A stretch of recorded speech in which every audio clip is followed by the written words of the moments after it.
Everyone imagines Rome as an unstoppable colossus, legions marching across continents, emperors draped in gold, and cities rising overnight from marble and stone. The common belief is that Rome's power was eternal, its dominion absolute, and its wealth limitless. But the hidden truth is far more fragile. Rome did not fall to swords alone. It fell because of trust, the invisible currency that held its vast empire together. One mismanaged coin, one broken contract, one misused law could unravel centuries of power.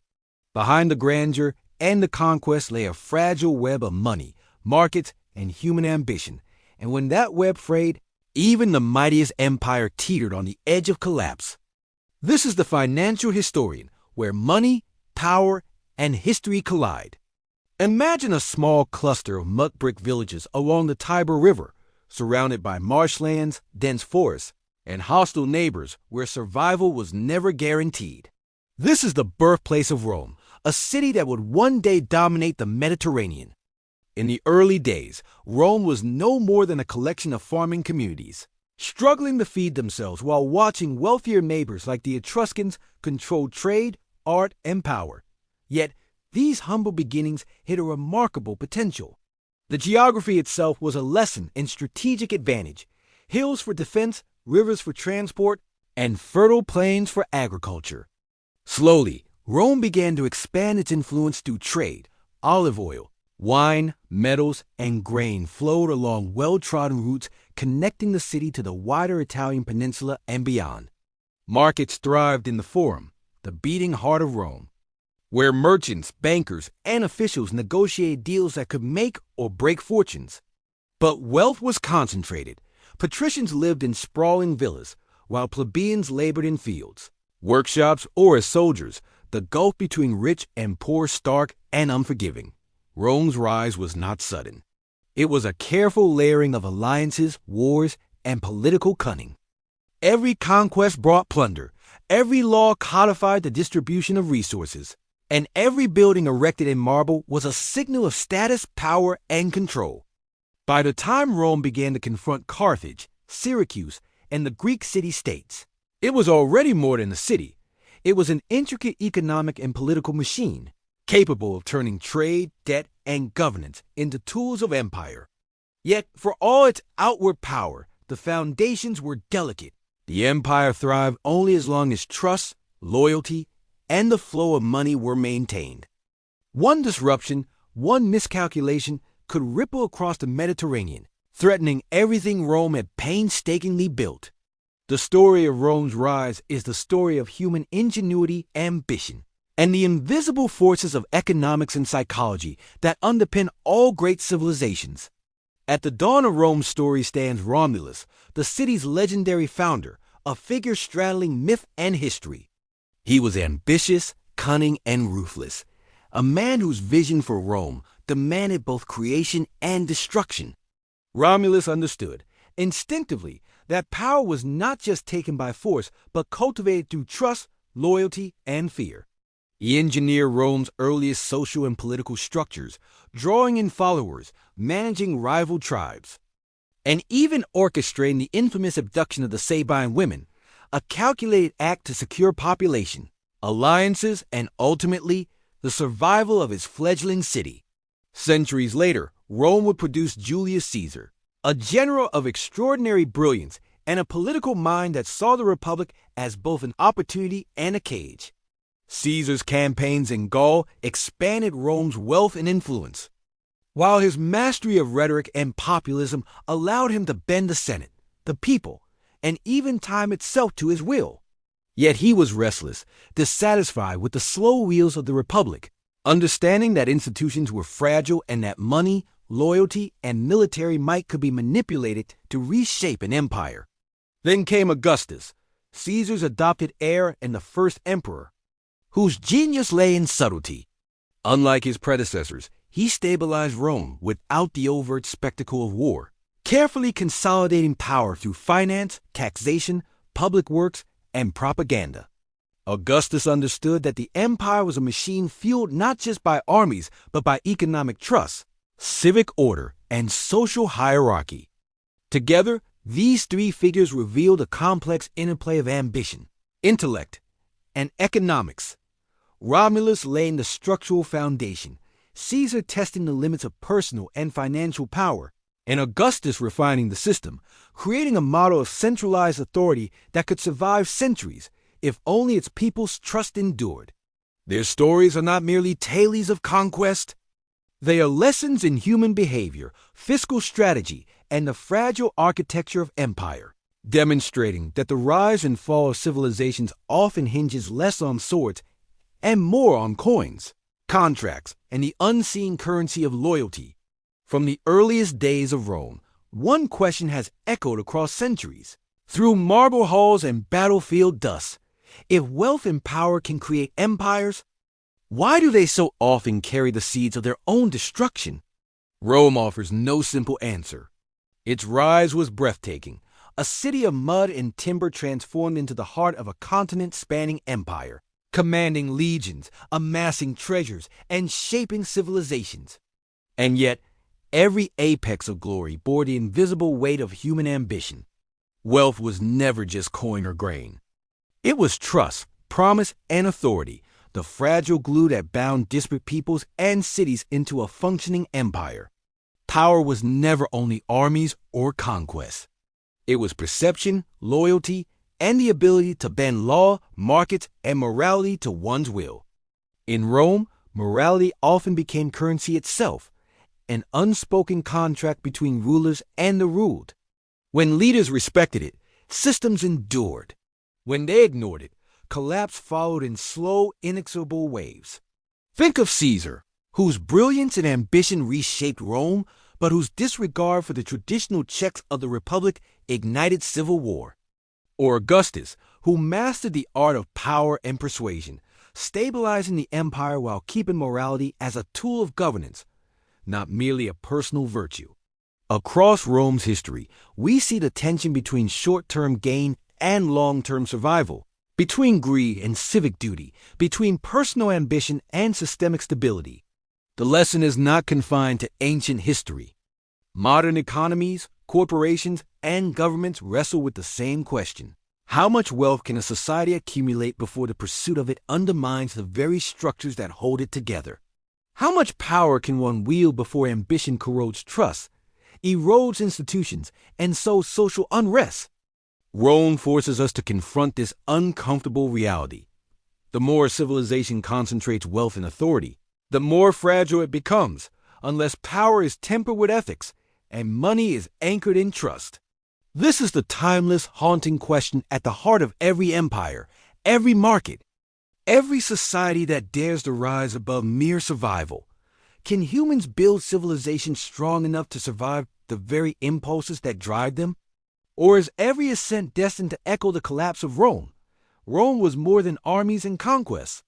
It was a financial powerhouse in its own right, a civilization where money, trade, and economic philosophy were inseparable from power and politics. The denarius, the empire's coin, was not simply currency. It was a symbol of trust, authority, and a promise backed by the weight of the state. Rome understood, instinctively, that money was a social contract, a tool to motivate citizens, pay soldiers, reward allies, and bind vast territories under one administration. Trade routes stretched like veins across the Mediterranean, grain from Egypt, olive oil from Hispania, wine from Gaul, exotic spices and silks from the East. Ports like Ostia and markets like the Forum became the heartbeat of an economy that moved millions of coins, sacks of grain, and ships laden with treasure every year. Yet this system was far from simple or stable. Economic power was concentrated in the hands of the elite. Senators, patricians, and wealthy merchants controlled trade, manipulated markets, and leveraged state power for personal gain. Small farmers and common citizens were often at the mercy of inflation, taxation, and grain shortages, their labor feeding not only Rome's physical needs, but also the coffers of the wealthy. Beyond commerce, Rome's leaders viewed money as a tool of governance, controlling coinage, setting prices, financing public works, and funding military campaigns were all political acts, demonstrating that economics and power were inseparable. Even the moral dimension of wealth was considered. Senators debated not only taxes and trade laws, but the ethics of lending, hoarding, and profit. Philosophers like Cicero warned that money without virtue destabilized society, a lesson repeated through the centuries in crises of trust and collapse. Rome's economic philosophy recognized that money was not inert. It was alive in its ability to motivate, corrupt, and sustain an empire. Every coin minted, every trade negotiated, every loan extended or withheld rippled across the Mediterranean world, shaping not just markets, but the very fate of the empire. In this sense, Rome was a laboratory of economic thought, centuries ahead of its time, demonstrating that trade, finance, and human behavior are inseparable forces in the life of a civilization. In the heart of Rome, wealth was more than gold and land. It was influence, power, and control. The patricians, those born into privilege, discovered early that by hoarding land, grain, and resources, they could manipulate the very foundations of society. Scarcity became a tool, not a consequence, as elites controlled markets to secure loyalty, leverage, and advantage over rivals. Corruption was not merely tolerated. It was an essential feature of the system. Senators diverted public funds for personal projects, magistrates accepted bribes to sway decisions, and generals enriched themselves through conquest while leaving ordinary citizens to pay the hidden costs. This concentration of wealth created a deep economic imbalance. While the empire expanded and riches flowed into Rome, the plebeians struggled with rising taxes, inflated prices, and the constant threat of famine. Hoarding didn't just accumulate wealth. It eroded trust, destabilized markets, and planted the seeds for rebellion. The great crises of Rome, from grain shortages to civil wars, were rarely caused solely by invasion or battle. They were crises of trust, fueled by the relentless concentration of wealth and the moral decay of those who controlled it. Modern parallels are uncanny. The same mechanisms that drove Rome toward instability, economic inequality, elite manipulation of markets, and political corruption echo today in global financial systems, commodity markets, and state economies. Rome teaches a chilling lesson. When wealth is hoarded and morality is ignored, society begins to fracture. And even the mightiest empire can be brought low by the invisible but unstoppable force of economic imbalance. Corruption is not just a moral failure. It is a financial one, and in Rome, it became the silent architect of decline. Rome as empire was built not only on armies and conquest, but on a foundation of trust in money, in contracts, and in promises that span continents. Yet, just as in modern financial markets, speculation could bend that trust to dangerous extremes. Wealthy merchants and senators lent enormous sums to generals, financing wars with the expectation of future spoils. Grain shipments were bought and sold in advance, prices manipulated, and fortunes wagered on the uncertain outcome of campaigns far from the city's walls. Every loan carried invisible strings, political favors, military loyalty, and social leverage. Speculation became a double-edged sword. On one hand, it fueled Rome's expansion, turning borrowed capital into legions, fleets, and infrastructure. On the other, it created enormous systemic risk. When campaigns failed, when grain ships sank, or when promises were broken, markets trembled, debts multiplied, and trust, the invisible currency of the empire, eroded. Ordinary citizens felt the consequences first: inflated grain prices, tax burdens, and scarcity, while the elites scrambled to cover losses, often at the expense of those below them. The lesson is timeless. Just as stock markets collapse when speculation outruns fundamentals, Rome's economic machinery faltered when confidence faltered. The empire's power rested on the belief that money could be trusted and contracts would be honored. When speculation became reckless, that belief cracked, and with it, entire networks of trade, loans, and governance. The conquest that had once strengthened Rome now became both its symbol of power and its potential undoing. Markets, like empires, can be as fragile as they are grand, and Rome's history shows how the intertwining of financial speculation and human Ambition can both elevate and imperil civilization. Rome's markets were vibrant, bustling, and fiercely competitive, but their vitality depended on something far more fragile than the coins exchanged or goods sold: trust. Contracts were sacred. Agreements were enforced through social, political, and sometimes religious means, and the reliability of merchants, magistrates, and generals alike determined whether commerce flourished or faltered. In the Forum, deals were struck not only on the basis of price and supply, but on reputation, honor, and credibility. A merchant who defaulted, a senator who manipulated trade laws, or a general who failed to repay debts could disrupt networks of exchange that spanned the Mediterranean, from Alexandria to Hispania. The ethics of trade were inseparable from governance. Lawmakers and magistrates debated not just taxes and tariffs but fairness, moral hazard, and the balance between profit and public stability. Those who exploited information asymmetry, hoarded goods, or manipulated grain prices often sparked unrest, riots, and political backlash. In Rome, markets were not merely economic arenas. They were moral tests. The strength of the economy depended on every participant honoring agreements, maintaining transparency, and sustaining the social contract that allowed wealth to circulate. Failure in this ethical framework had cascading consequences. When trust broke down, speculation became dangerous, markets seized, and the empire's far-reaching trade networks began to falter.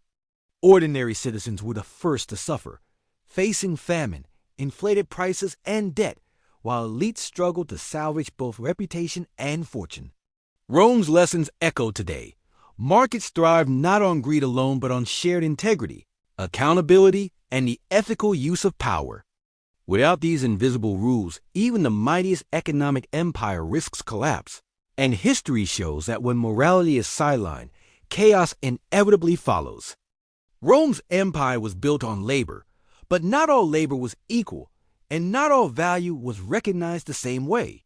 Slaves tilled the fields, worked in households, and powered the empire's massive infrastructure. Yet their toil was unacknowledged and uncompensated.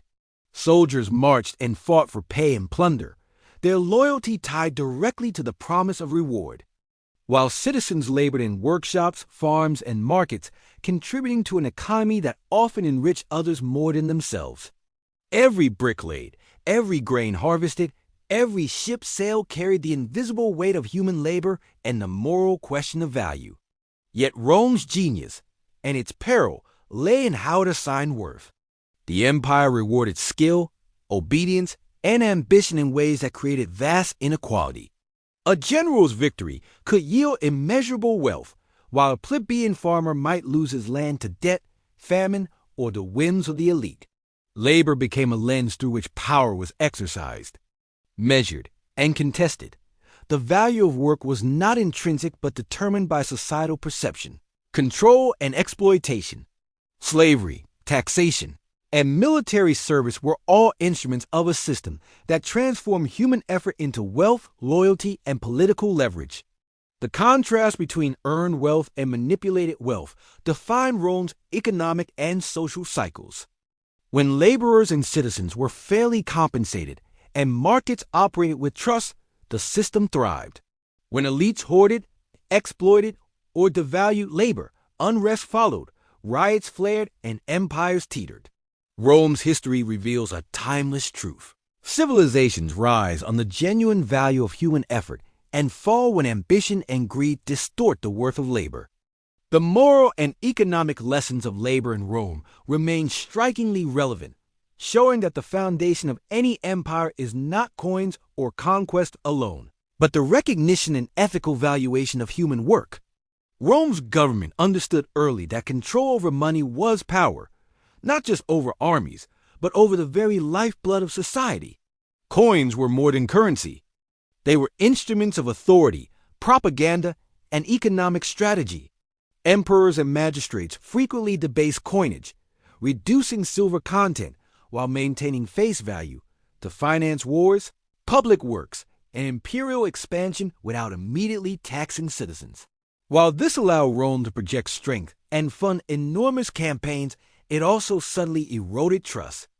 Citizens and merchants understood that the value of money could shift overnight, and that the empire's promise of stable currency was conditional, contingent on the state's will and the whims of its leaders.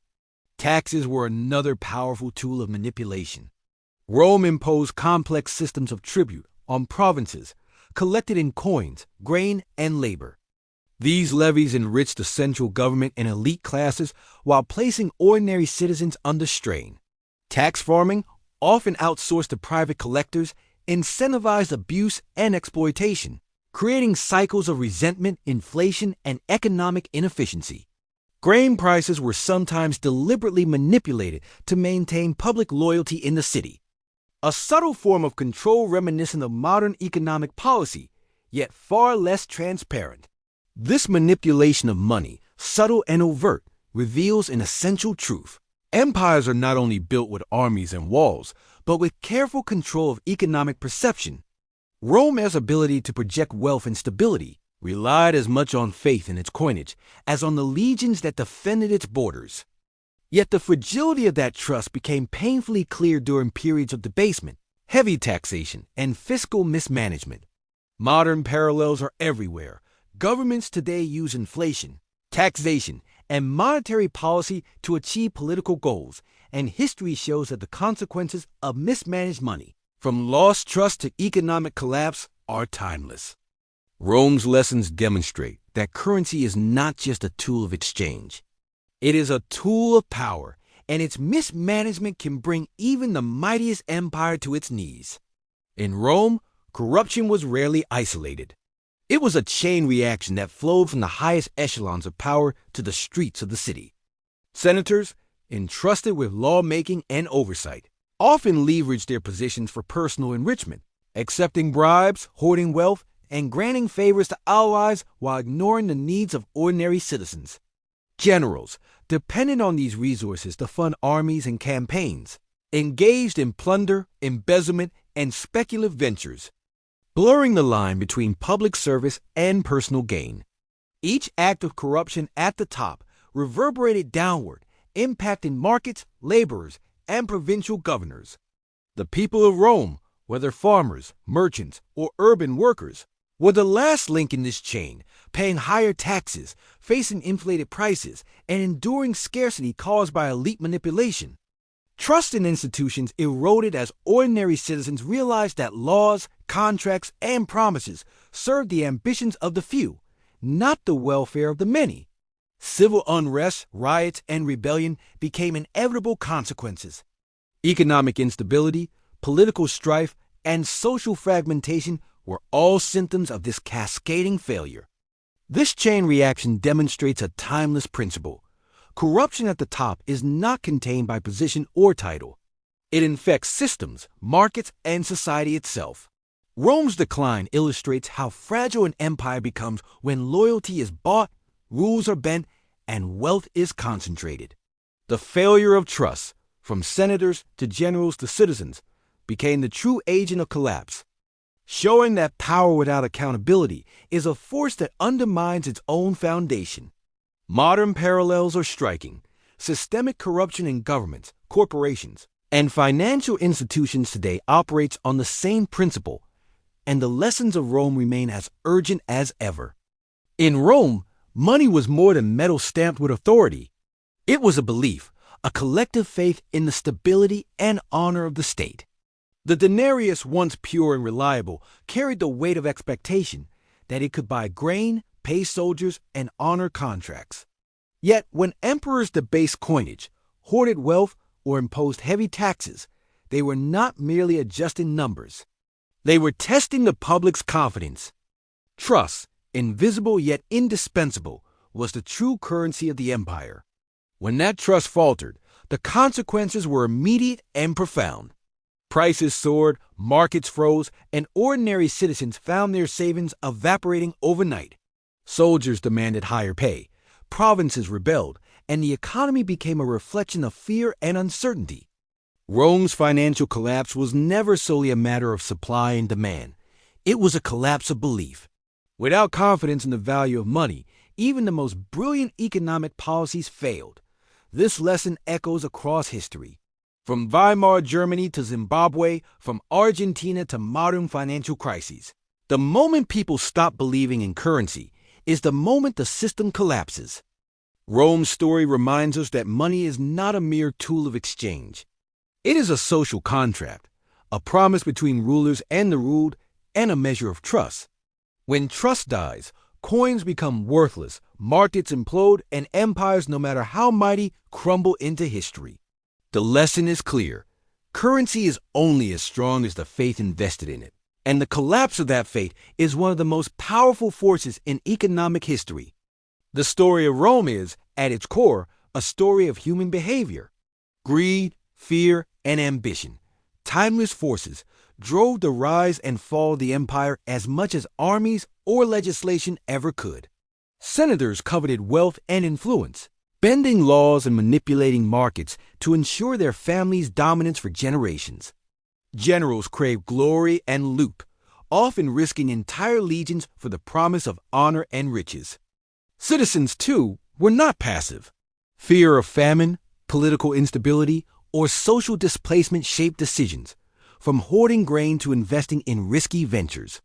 Every choice, every act of ambition or avarice rippled through the empire like a shock wave, magnifying consequences far beyond the individual. Rome's economic and political systems amplified these behaviors. The desire for immediate gain often undermined long-term stability. Ambitious generals financed campaigns through debt and speculation. Greedy senators hoarded wealth while ignoring public welfare, and ordinary citizens hoarded resources out of fear. The resulting cycle, ambition driving speculation, speculation eroding trust, and trust collapsing under greed, repeated itself throughout Roman history. Wars, financial crises, civil unrest, and political coups were often symptoms of this behavioral loop, demonstrating that empires do not collapse from a single failure, but from repeated human impulses left unchecked. The lesson transcends time. Modern markets, governments, and institutions continue to reflect the same patterns. Fear drives bubbles, greed fuels exploitation, and ambition, unchecked by ethics, can destabilize entire systems.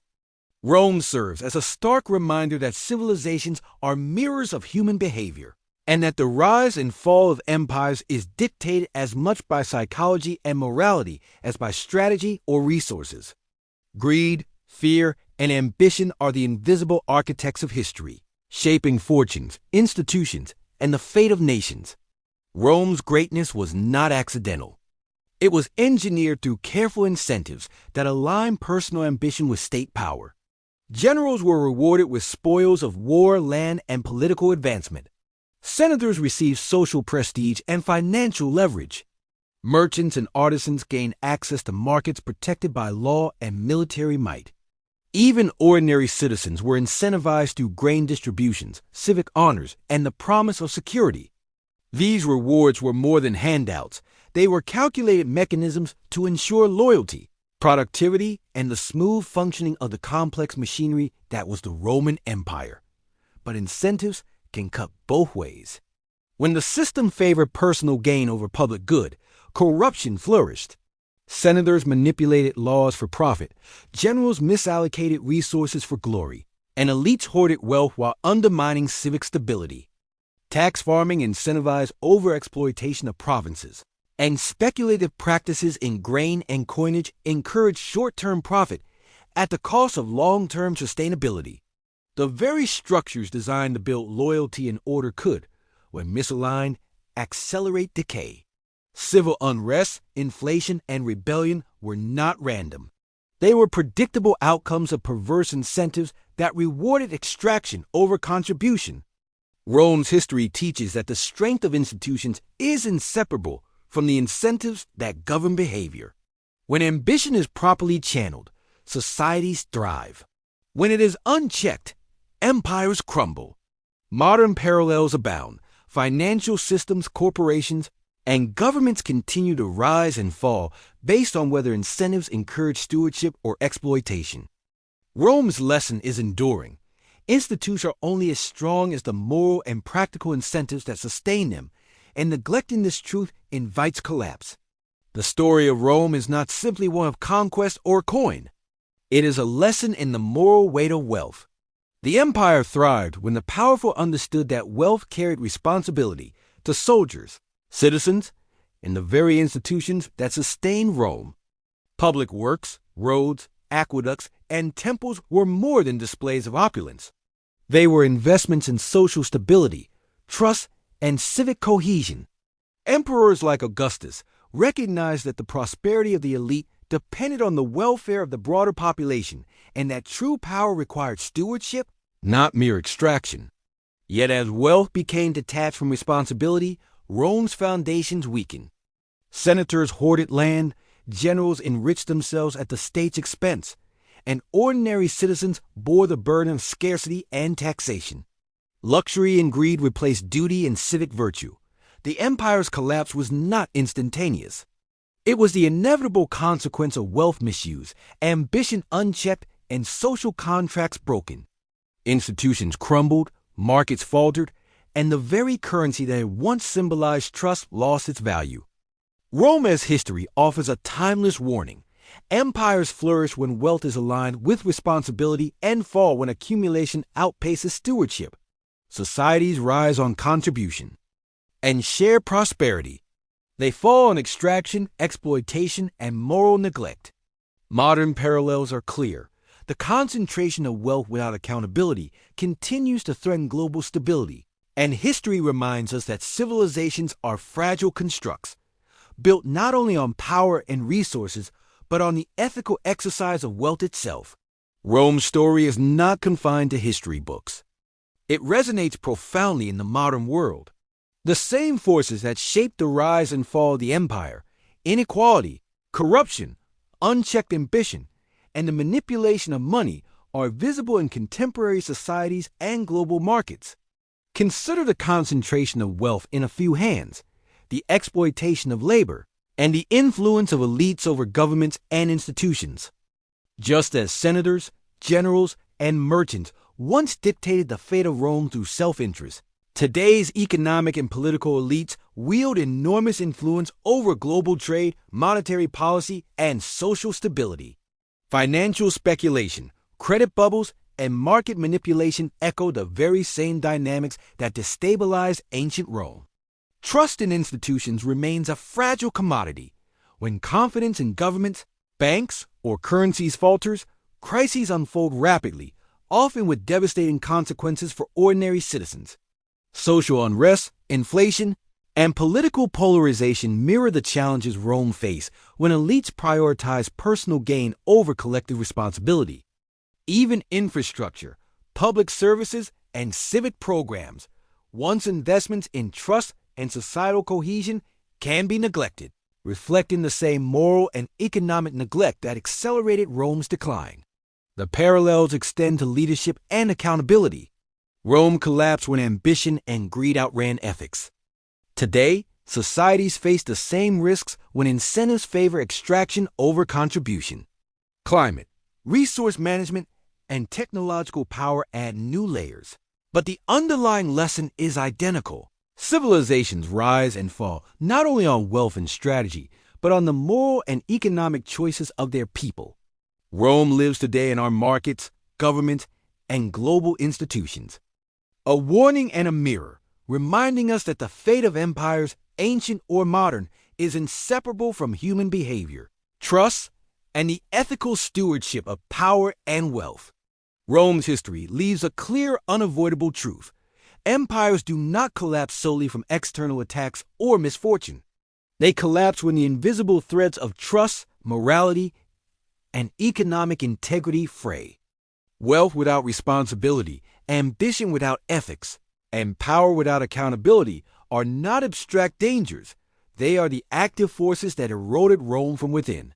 Every crisis, from civil wars to inflation, from market failures to social unrest, can be traced back to the breakdown of human systems, a chain reaction of greed, corruption, and moral compromise that no army could prevent. The diagnostic is sobering but precise. Trust is the true currency of civilization. Ethics are its stabilizers, and the responsible exercise of wealth and power is the only guarantee of sustainability. Rome as lessons echo across millennia, reminding modern societies that the fragility of institutions is not a historical curiosity, but an ongoing challenge. Without vigilance, the same patterns repeat: concentration of wealth, exploitation of labor, manipulation of markets, and erosion of civic morality. The empire's grandeur masks a profound warning: human systems thrive only when ambition and prosperity are tempered by responsibility, and collapse is inevitable when these forces run unchecked. As a concise reflection, civilizations rise on contribution and fall on extraction. Wealth without stewardship is the architect of decline.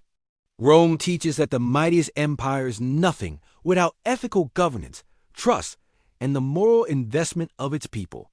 History, in this sense, is not only a record of events, but a mirror, forcing us to confront the consequences of human choice and the invisible forces that shape every society. The story of Rome does not end in history books. It continues as a living lesson for every society, institution, and individual. Empires rise not on the strength of armies alone, nor solely on the accumulation of wealth, but on the fragile yet indispensable pillars of trust, morality, and responsible governance. Rome thrived when loyalty, ethical stewardship, and strategic management of resources aligned with human ambition. It faltered and ultimately declined when greed, corruption, and the pursuit of short-term gain eroded the invisible bonds holding society together. Survival, in this sense, is not simply avoiding defeat.